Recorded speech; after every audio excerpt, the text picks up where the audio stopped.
عید کے دن شوال کا پہلا دن، عید کے مہینے کو شوال کا مہینہ کہا جاتا ہے۔ اس مہینے میں 6 روزے رکھنے کا حکم جناب رسول پاک صلی اللہ علیہ وسلم نے فرمایا۔ بعض علماء اگرچہ اس بارے میں کچھ اختلاف کرتے ہیں کہ اس کا ثبوت نہیں ہے، لیکن صحیح احادیث میں شوال کے مہینے کے 6 روزے یہ جناب رسول پاک صلی اللہ علیہ وسلم سے ثابت ہے۔ آپ صلی اللہ علیہ وسلم کی ایک حدیث ہے، تقریباً 3 احادیث آپ حضرات کے سامنے بیان کریں گے۔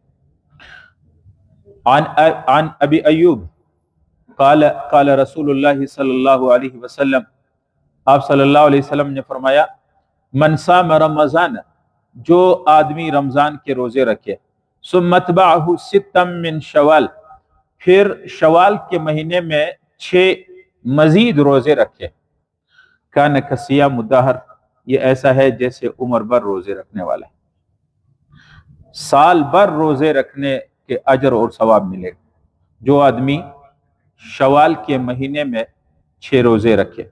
اب اس میں اختیار ہے، مسلسل 6 روزے رکھے یہ بھی صحیح ہے، لیکن عید کے دن یکم شوال، عید کے دن روزہ رکھنا جائز نہیں ہے۔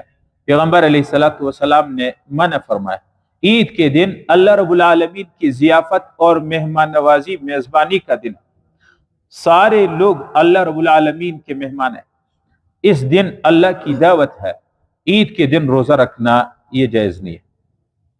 عید کے دوسرے دن سے پھر شوال کے مہینے ختم ہونے تک آپ روزے، یہ 6 روزے رکھ سکتے ہیں۔ پیغمبر علیہ السلام نے فرمایا، جو آدمی شوال کے 6 روزے رکھے یہ ایسا ہے جیسے عمر بھر روزے رکھنے والا ہے۔ دوسری حدیث میں آپ صلی اللہ، یہ مسلم شریف کی حدیث ہے، دوسری حدیث میں ہے، عن ثوبان عن رسول اللہ صلی اللہ علیہ وسلم قال جعل اللہ الحسنۃ بعشر امثالها، رسول اللہ صلی اللہ علیہ وسلم نے فرمایا، اللہ رب العالمین یہ مومن کے ہر نیکی کو 10 گنا بڑھا کر کے اجر دیتا ہے۔ فشہر بعشرۃ اشہر، ایک مہینہ اللہ رب العالمین 10 مہینوں کے برابر کر دیتا ہے۔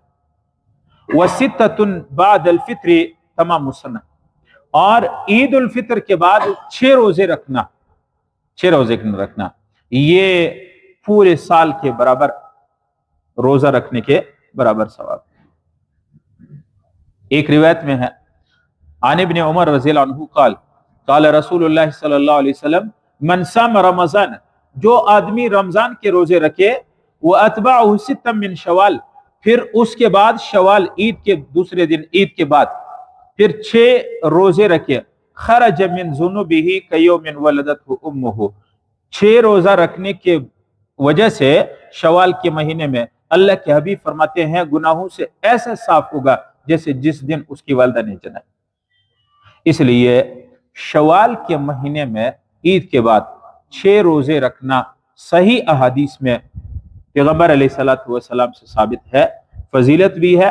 آپ صلی اللہ علیہ وسلم نے فرمایا اتنا اجر ہے جیسے ایک آدمی چھوٹا بچہ اپنے ماں سے پیدا ہوا تو کسی گناہ کوئی جرم نہیں کیا ہوتا ہے، ایسے ہی 6 روزے رکھنے شوال کے مہینے میں اس کا اجر اتنا ہے۔ اس لیے یہ بات خود بھی عمل کرنے کی کوشش کرے، گھروں میں خواتین کو بھی بتا دے کہ شوال کے مہینے میں 6 روزے رکھنے کا اہتمام کرے، اس سے پورے سال روزہ رکھنے کے برابر ثواب ملے گا۔ ایک حدیث میں ہے عمر بھر روزہ رکھنے کے اجر و ثواب ملتا ہے۔ اچھا، شوال کے یہ 6 روزے جو ہے یہ مسلسل رکھنا ضروری نہیں ہے، درمیان میں گیپ، درمیان میں وقفہ، اس میں وہ بھی آپ کر سکتے ہیں۔ ایک دن روزہ رکھو، دوسرے دن نہ رکھو، 2 دن مسلسل روزے رکھو، تیسرا دن نہ رکھو، اس کا بھی ہے۔ اور یہ بھی ہے، ثواب میں کوئی کمی نہیں ہے، 6 دن مسلسل آدمی روزے رکھے، تسلسل ہو، مسلسل ہو، اس سے بھی وہی اجر ہے، اور درمیان میں اگر ایک دن چھوڑ دے دوسرے دن رکھ لے، اس کی بھی گنجائش ہے۔